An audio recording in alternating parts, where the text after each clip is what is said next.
Hey YouTube.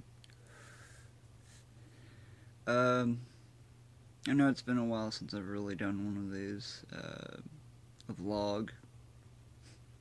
I mostly just do me on my guitar, or if you watch my Twitch channel, whenever I'm actually on the damn thing, because I've been playing nothing but Skyrim and Kingdom Hearts for the last like month and a half. I just got tired of playing PS4 games, and I don't have a capture card, but um, I figured it was time. Um, I'm a little reclusive. I don't get out much. I don't find out about things until well after they happen, and it's always been that way. And I just recently came across Matthew Santoro's My Abuse Story vlog. I just recently came across his vlogs, period. He was just in South by Southwest. I hope you enjoyed my home state, Matt. Um,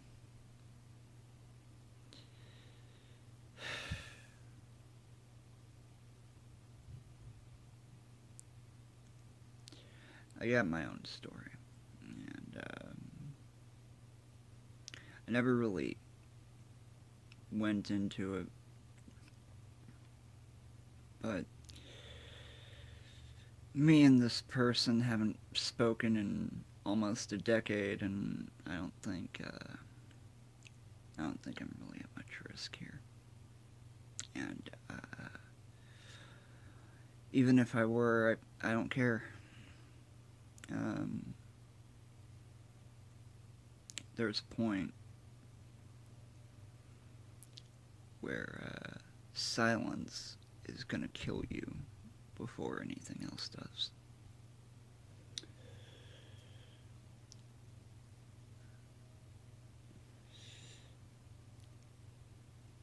Uh, when I was 19, I downloaded a game on my computer called Triple Triad Extreme. Some of you might know what Triple Triad is if you've ever played Final Fantasy VIII. If you haven't, it's a card game that uses numeric and semi-alphabetic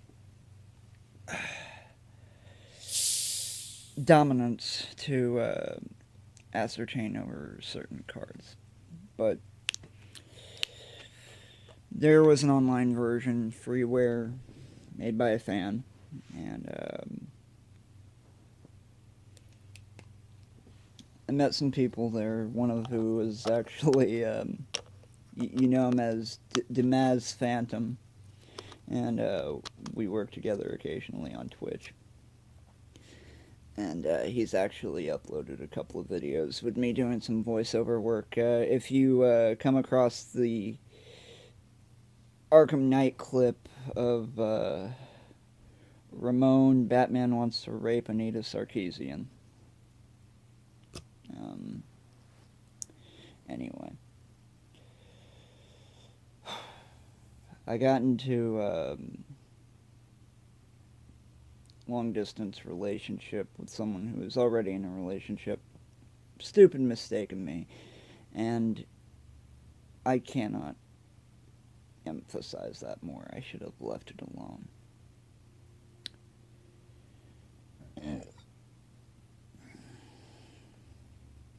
She ended up leaving him for me.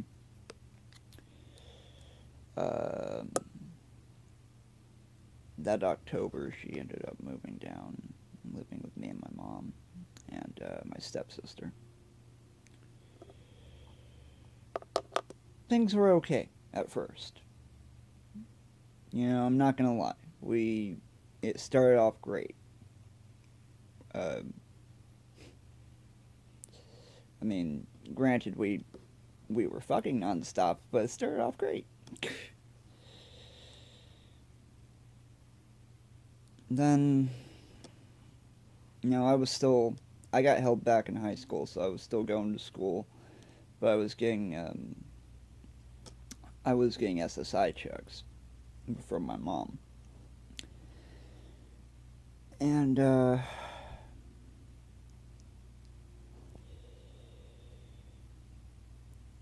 had to drop out of high school, more or less, to put up with her. About a year later, before I ended it, but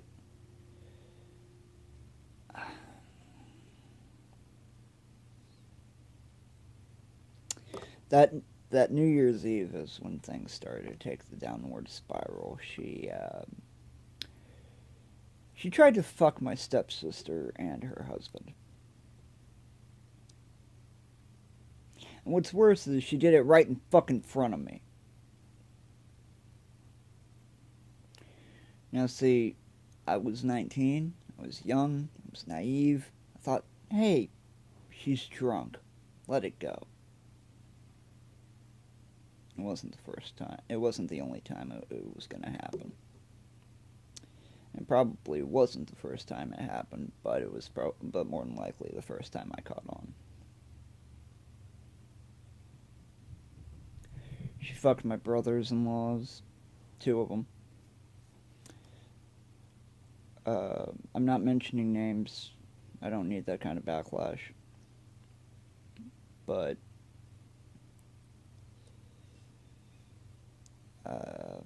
most of it was psychological.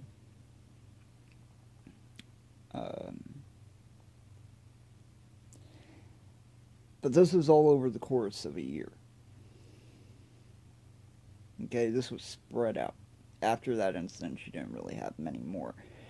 Up until we took.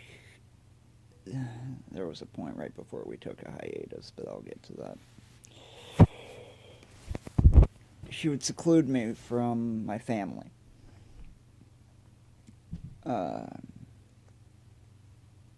She had come on to my father. She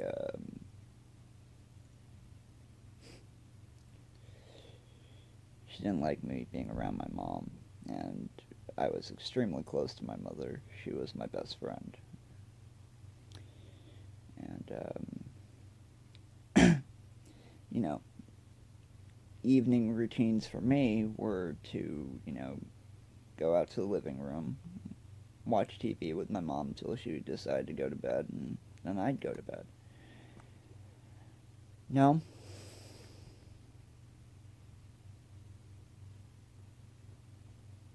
I spend every waking moment of the day in a room alone with you. I'm not allowed some time with my fucking family.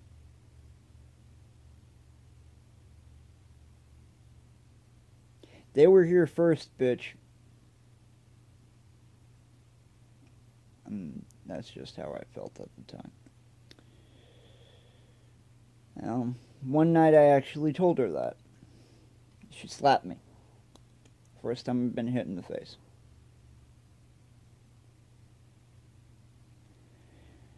And I remember holding back so much anger.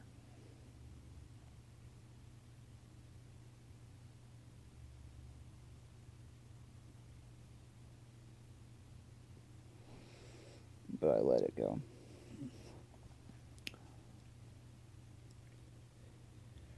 Right before we took a hiatus, which lasted about a month,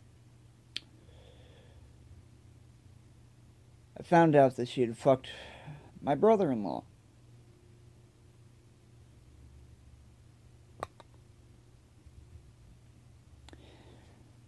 She was staying at a mutual friend's house. I almost made a very big mistake of carrying a foot-long Bowie knife, the full 2 miles it would take to walk to her house. It took 5 people to hold me down.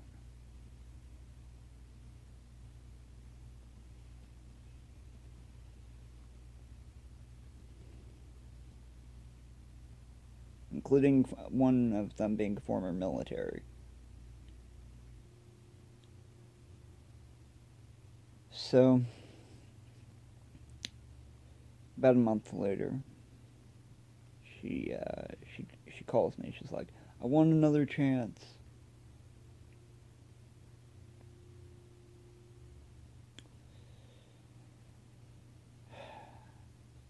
I'm naive. I'm kind, and I believe in second chances.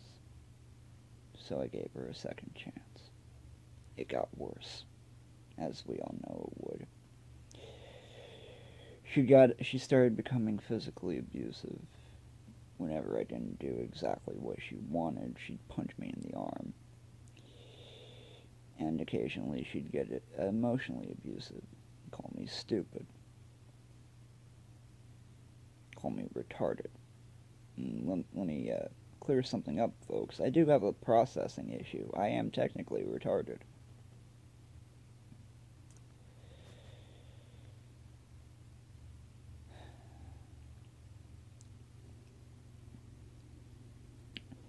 There were some things she did while we were not together that I cannot mention for legal reasons.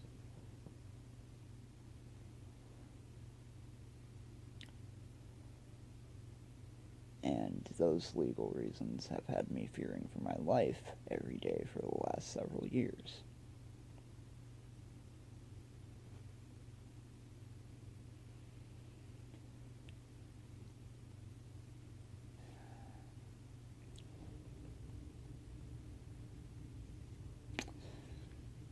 About a week before I kicked her out, she started pushing me. And remember, by this point, all the damage had already been done. I'm not proud of what I'm about to say, but for honesty's sake, I may as well say it. And it's not going to incriminate me, really. I picked up and threw a 300-pound woman into a wall from across the room.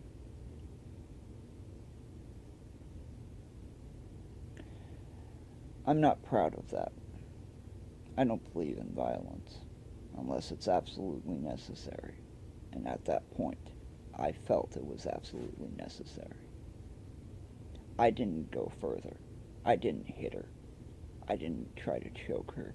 I didn't try to do anything past that. All I did was put all my force, all my adrenaline, all the anger of the past year into one push. And that push lifted her up off the ground.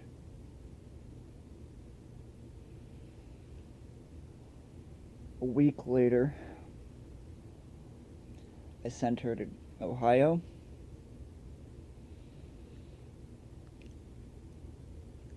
And I got on with my life.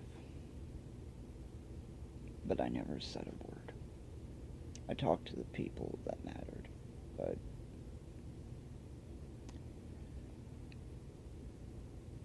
in a way I've never really felt like I've gotten it off my chest. I guess maybe you never do. But, yeah. That's my story. Maybe later, if I can get legal immunities, I can explain the rest. But till then,